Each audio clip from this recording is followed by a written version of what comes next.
Flax சீட்ஸ்னு சொல்லக்கூடிய ஆளி விதைகளை தவறான முறைகளில் நீங்கள் எடுக்கும்போது அதனால் ஏற்படக்கூடிய நன்மைகளை விட தீமைகள் ரொம்ப ஜாஸ்தியாக இருக்கும்.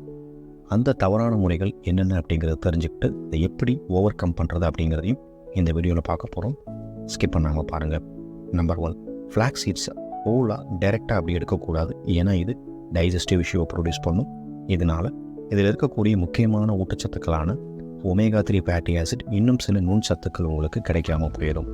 நம்பர் 2, ஃப்ளாக்ஸ் சீட் அதிகமான நார்ச்சத்துள்ள ஒரு பொருள்.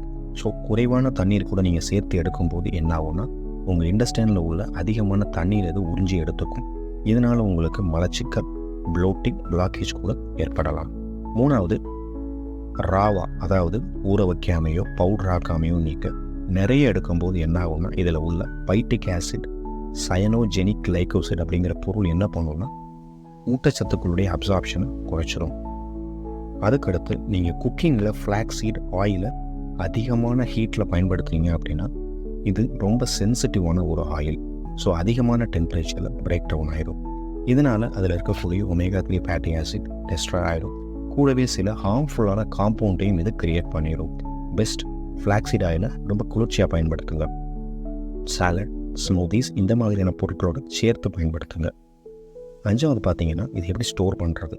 ஃப்ளாக்ஸ் சீடோ அல்லது ஆயிலோ இதை சரியாக ஸ்டோர் பண்ணலைன்னா கெட்டு போயிடும், நிறைய பிரச்சனைகளை உண்டு பண்ணணும். ஸோ ஃப்ளாக்ஸ் சீடை எப்படி ஸ்டோர் பண்ணலான்னா ஒரு வார்ம் பிளேஸில் ஒரு ஏர்டைட் கண்டெய்னரில் ஃப்ரிட்ஜுக்குள்ளே வச்சு ஸ்டோர் பண்ணுங்கள்.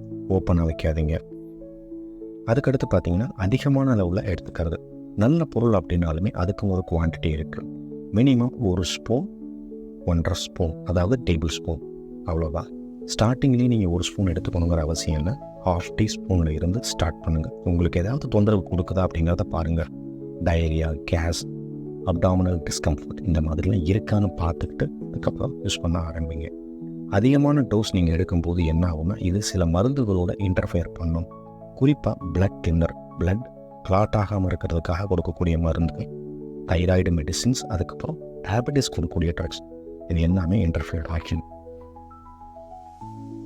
இன்னும் சில மெடிக்கல் கண்டிஷனில் நீங்கள் டாக்டருடைய அட்வைஸ் இல்லாமல் இதை எடுக்கவே எடுக்காதீங்க. குறிப்பாக யாருக்கெல்லாம் ஹார்மோன் சென்சிட்டிவ் கண்டிஷன் இருக்கோ, அதாவது பிரஸ்ட் அல்லது ஓவரியன் கேன்சர் இருக்கவங்க, PCOS, தைராய்டு ப்ராப்ளம் இருக்கவங்க, இவங்கெல்லாம் ரொம்ப காஷியஸாக இருக்கணும். ஏன்னா ஃப்ளாக்ஸ் சீட்டில் ஃபைட்டோஎஸ்ட்ரோஜன் அப்படிங்கிற ஒரு முக்கியமான பொருள் இருக்குது. இதான் காரணம். அதுக்கடுத்து இன்னும் சில கண்டிஷன்லேயும் உங்கள் டாக்டர் அட்வைஸ் ரொம்பவே முக்கியம். குறிப்பாக சில மெடிசன் எடுக்கும்போது ப்ரெக்னெண்ட்டாக இருக்கும்போது. ஸோ இங்கே சொல்லப்பட்ட விஷயங்கள் எல்லாம் பார்த்தீங்கன்னா ஃப்ளாக்ஸ் சீடை ரொம்ப சேஃபாக எடுத்துக்கிறதுக்கான மெத்தட்.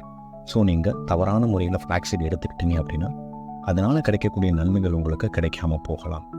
இந்த வீடியோ உங்களுக்கு பிடிச்சிருந்தால் லைக் பண்ணுங்கள், ஷேர் பண்ணுங்கள், சப்ஸ்கிரைப் பண்ணுங்கள். அடுத்த வீடியோவில் பார்க்கலாம். தேங்க்யூ.